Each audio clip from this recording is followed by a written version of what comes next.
하나님의 사랑이 있는 곳, 사랑과 마음 상담센터에서 보내드리는 이른 아침 햇살 받기 프로그램입니다. 이 시간 나에게 말씀하고 계시는 하나님의 음성을 들을 수 있는 시간이 되시길 바랍니다.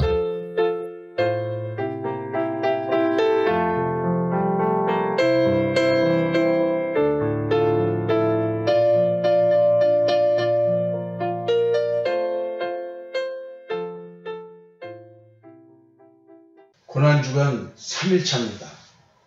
월요일에는 나는 그리스도의 십자가의 죽음이 이해되는가? 화요일은 내가 생각해야 할 주님과의 믿음의 관계에 대해서 생각을 해봤습니다. 오늘은 마가복음 14장 3절에서 9절의 말씀을 가지고 내가 주님을 얼마만큼 사랑하는가 라는 주제로 이야기를 나눠볼까 합니다. 본문의 말씀입니다. 예수께서 베다니 나병 환자 시몬의 집에서 식사하실 때에 한 여자가 매우 값진 향유 곧 순전한 나드 한 옥합을 가지고 와서 그 옥합을 깨뜨려 예수의 머리에 부으니 어떤 사람들이 화를 내어 서로 말하되 어찌하여 이 향유를 허비하는가? 이 향유를 300데나리온 이상에 팔아 가난한 자들에게 줄 수 있었겠도다 하며 그 여자를 책망하는지라. 예수께서 이르시되 가만두라. 너희가 어찌하여 그를 괴롭게 하느냐? 그가 내게 좋은 일을 하였느니라. 가난한 자들은 항상 너희와 함께 있으니 아무 때라도 원하는 대로 도울 수 있거니와 나와 너희는 항상 함께 있지 아니하리라. 그는 힘을 다하여 내 몸에 향유를 부어 내 장례를 미리 준비하였느니라. 내가 진실로 너희에게 이르노니 온 천하에 어디서든지 복음이 전파되는 곳에는 이 여자가 행한 일도 말하여 그를 기억하리라 하시니라. 본문의 주요 내용을 한번 요약해 볼까요? 예수님은 베다니 나병 환자 시몬의 집에 오셔서 식사를 하고 계셨습니다. 베다니 나병 환자라고 말하니까 아마 예수님께서 나병을 고쳐주셨기 때문에 율법에 어긋나지 않게 나병 환자라고 불리는 집에서 식사를 하고 계시는 거겠죠. 베다니는 또 예수님께서 죽은 나사로를 살린 그런 장소이기도 합니다. 나사로가 있는 곳이기도 하죠. 여기서 이제 저는 어떤 생각을 해봤냐면 나병 환자, 우리가 문둥병은 죄의 감각이 없는 뼈를 문둥병으로 비유해서 설명하고 있습니다. 자기의 의에 충만해서 내가 죄인인지를 깨닫지 못하는 자를 문둥병자라고 성경은 표현하고 있습니다. 자, 이제 내용은 뭐냐면 한 여자, 이걸 마리아라고 얘기하는데 한 여자가 300데나리온 이상의 가치가 있는 향유를 주님의 머리에 부은 일입니다. 근데 이상하게 제자들의 반응은 본질적으로 이 여자를 책망하고 있습니다. 여자의 행동을 전혀 무가치한 것으로 판단하고 있고요. 단순히 아까워한 정도가 아니라 가치 없는 행동에 대한 분노를 표출하고 있습니다. 300데나리온 이상을 받을 수 있는 저거를 왜 저렇게 예수님의 머리에 부어서 소모적으로 쓰는가? 6월달 날에 지금 구제를 해야 되는데 구제 행위 비용도 없는데 왜 저럴까? 요즘으로 말하면 교회 재정도 없는데 왜 소모적으로 저렇게 돈을 쓸까? 뭐 이런 얘기와 또 다름이 아니겠죠?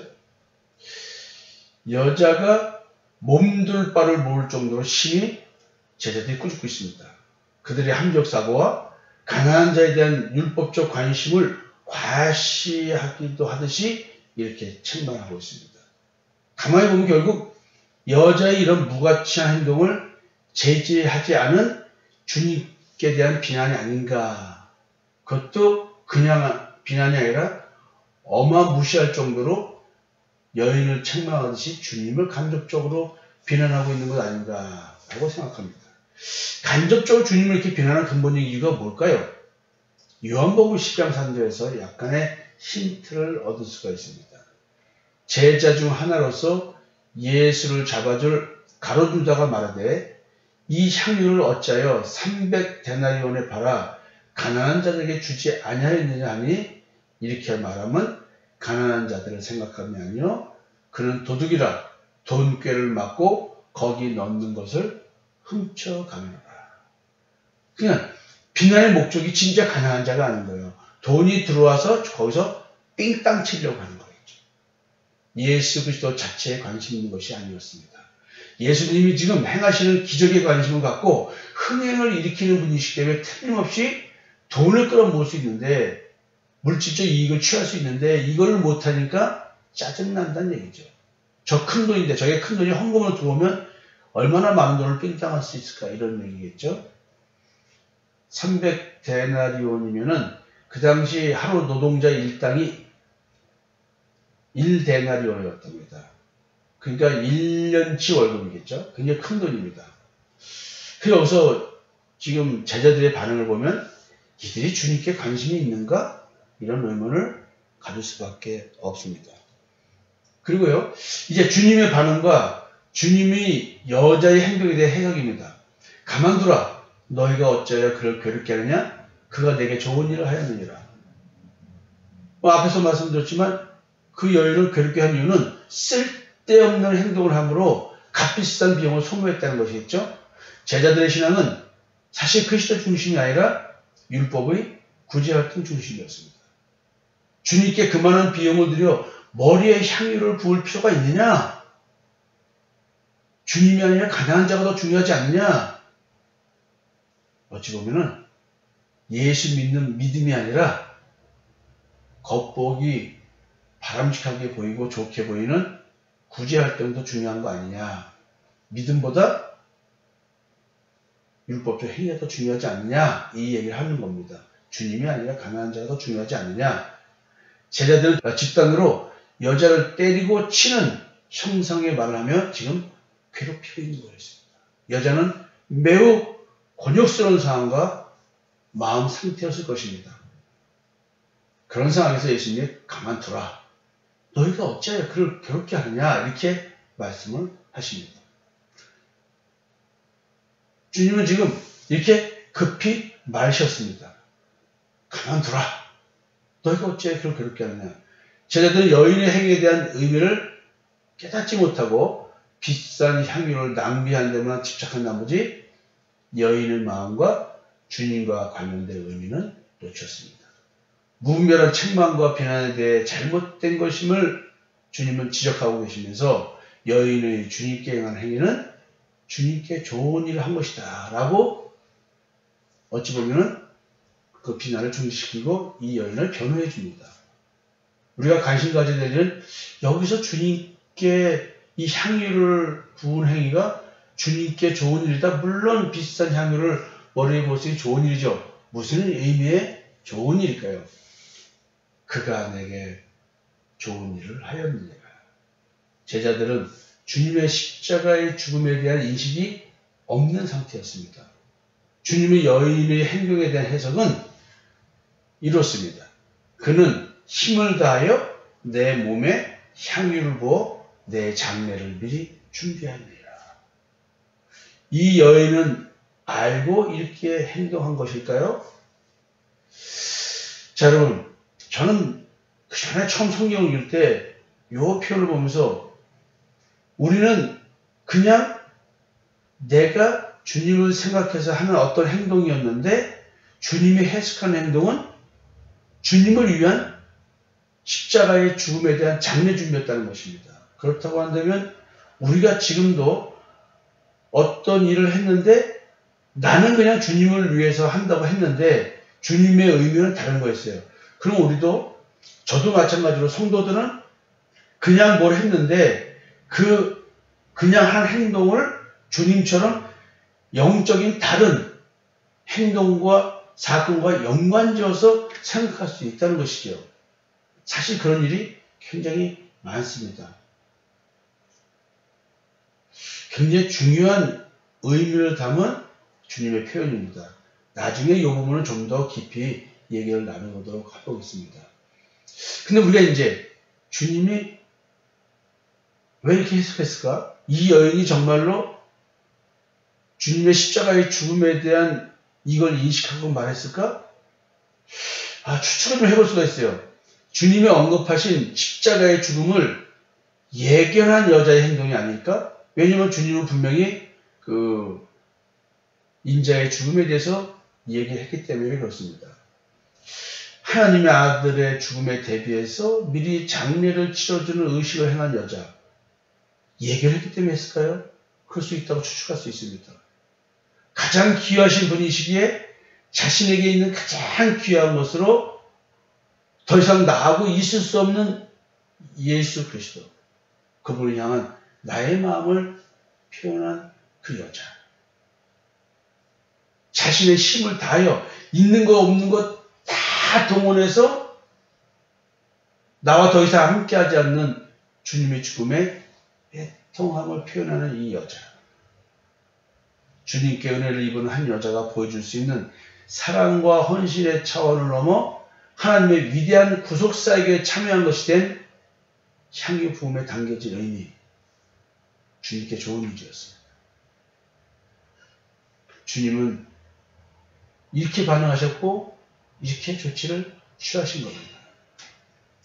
뭐라고요? 어떻게 해요? 온 천하에 어디서든지 복음이 전파되는 곳에는 이 여자가 행한 일도 말하여 그를 기억하리라. 이 말의 의미는 무엇일까요? 복음서 어디서도 이 여자의 행위처럼 세계에 전파되고 기념될 것이라는 축복을 받은 예가 없습니다. 근데 주님은 해석을 주님의 장례 준비를 위한 기름 부음이라고 얘기를 하면서 이런 말씀하셨습니다.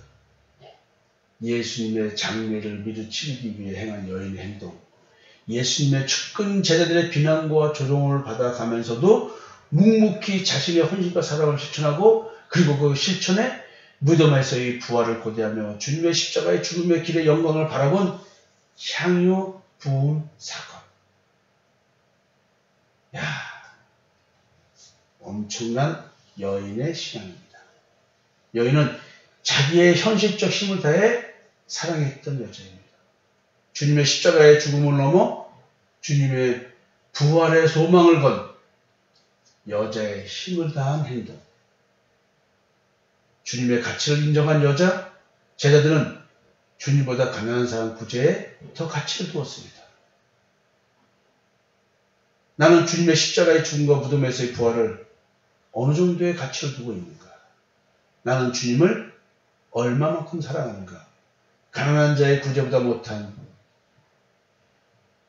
주님의 십자가의 죽음의 가치인가?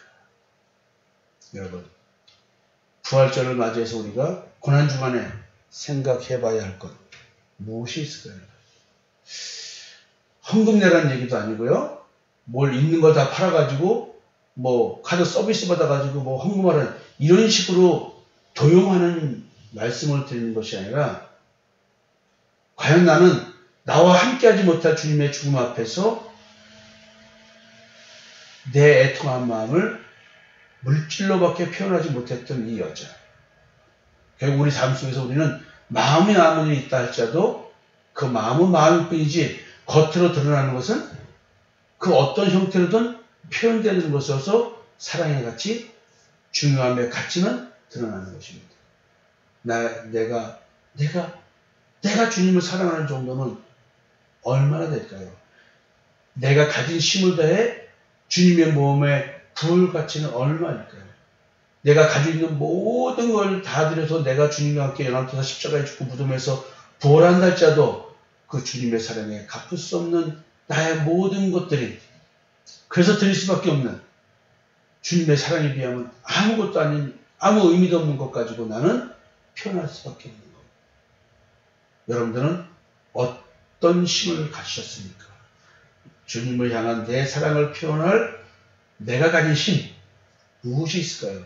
저는 그저 내 인생을 다 들여서 내가 쉬고 놀고 즐기고 싶은 내 시간 다 드리고 내가 느끼고 싶은 가정적 행복도 다 드리고, 가지고 있는 물질, 먹고 사는 것 빼놓고 내가 목회를 위해서 다 쓰고, 마음도 다 드리고, 그렇다고 해서 가치가 있을까요, 주님께? 주님이 저를 위해서 십자가에 죽으시고 우리에게 부활의 소망을 주신 이것과는 바꿀 수 없는 내가 가진 모든 것. 여러분들은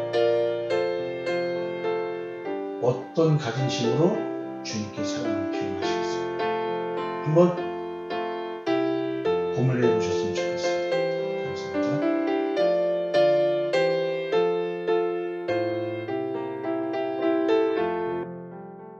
지금까지 사랑과 마음 상담센터에서 보내드리는 이른 아침 햇살 받기 프로그램이었습니다.